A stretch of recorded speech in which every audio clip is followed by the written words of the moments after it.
हमें किसी भी हाल में अपने मन की नहीं सुननी चाहिए, चाहे वो कोई भी परिस्थिति क्यों ना हो, क्योंकि हमारा मन, वचन कहता है, सबसे भटकाने वाला जो है वो मन ही है।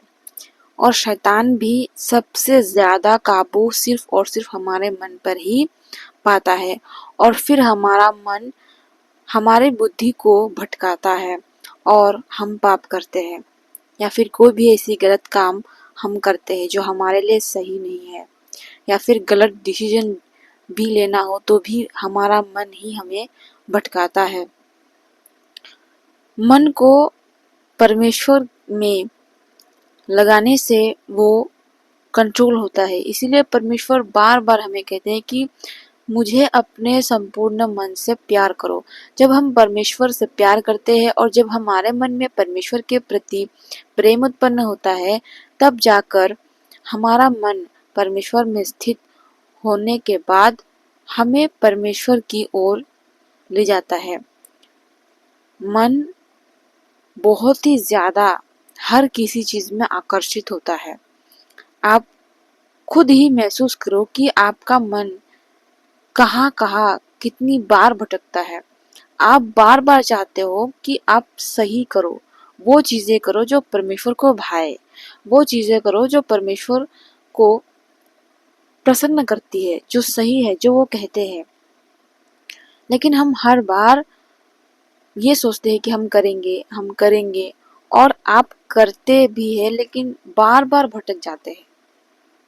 क्या आपने ये महसूस किया है कि आप बार बार परमेश्वर के मार्ग से हट जाते हो, आप बार बार परमेश्वर से दूर हो जाते हो, आप बार बार उसको पाने की कोशिश कर रहे हो, उसमें मन लगाने की कोशिश कर रहे हैं, उसकी आज्ञा को मानने की कोशिश कर रहे हैं, पर आप बार बार पीछे खींचे जा रहे हो इस मन के द्वारा। ये मन आपको बहुत ज्यादा नियंत्रण करता है, किसी भी स्थिति में बहुत ज्यादा आप पर दबाव डालता है, और आप उसकी दबाव को सहन नहीं कर पाते और वही करते हैं जो मन चाहता है। इसीलिए परमेश्वर ये हमको संकेत देते हैं और बार बार कहते हैं कि जो भी बुरी चीजें हैं वो मत देखो, जो भी बुरी बातें हैं उसको मत सुनो, जहाँ बुरी जगह है उस पे मत जाओ। वो क्यों हमें कहते हैं? क्योंकि हमारा मन भटकने वाला है और बहुत ज्यादा हमको भटकाता है, नियंत्रण में हमें रखता है। इसी कारण से हमें वो सारी चीजें अवॉइड करनी है जो हमें परमेश्वर से दूर करती है, और सबसे ज्यादा हमें परमेश्वर में अपना मन लगाए रखना है। उसके प्रेम को हमें अपने हृदय में रखना है, ज्यादा से ज्यादा समय परमेश्वर के साथ बिताना है। तभी ही हम अपने मन को कंट्रोल कर सकते हैं और पाप से बच सकते हैं, पाप करने से बच सकते हैं। शैतान हमारे मन को सबसे ज्यादा काबू में रखता है और इसी के द्वारा हमें भटकाता है, परमेश्वर के मार्ग से दूर करता है, पाप में गिराता है। और हमारे जिंदगी में बहुत ऐसी चीजें हैं जो परमेश्वर सही करने चाहते हैं, लेकिन हम अपने मन के नियंत्रण में होने की वजह से हम वो सारी चीजें गलत कर देते हैं। हम परमेश्वर के काम को और ज्यादा बिगाड़ देते हैं। परमेश्वर पर भरोसा करने के लिए इसीलिए कहते हैं, परमेश्वर कहते हैं कि अपनी समझ का सहारा ना लो और अपने संपूर्ण मन से मुझ पर विश्वास करो।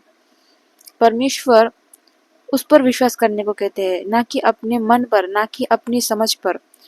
लेकिन हम सबसे ज्यादा अपने मन पर विश्वास करते हैं, अपने समझ पर विश्वास करते हैं और उसी के अनुसार हम काम करते हैं, और जिसका परिणाम बहुत ज्यादा बुरा होता है। हम पछताते हैं बाद में कि हमने ऐसा क्यों किया, और इसके कारण अगर हमारा जीवन में दुख आता है तो फिर हम परमेश्वर से लड़ते झगड़ते हैं कि हमारे लिए ऐसा क्यों हुआ, हम तो तुझसे प्रेम करते हैं, हम तेरी आज्ञा को मानते हैं, फिर क्यों भला हमारे साथ ऐसा हुआ। असल में हमने जो किया है, हमने जो अपने मन की बात सुनी है, उसी का फल हमें मिल रहा होता है। इसीलिए हमें अपने मन की किसी भी स्थिति में नहीं सुननी है, लेकिन सिर्फ और सिर्फ परमेश्वर की सुननी है।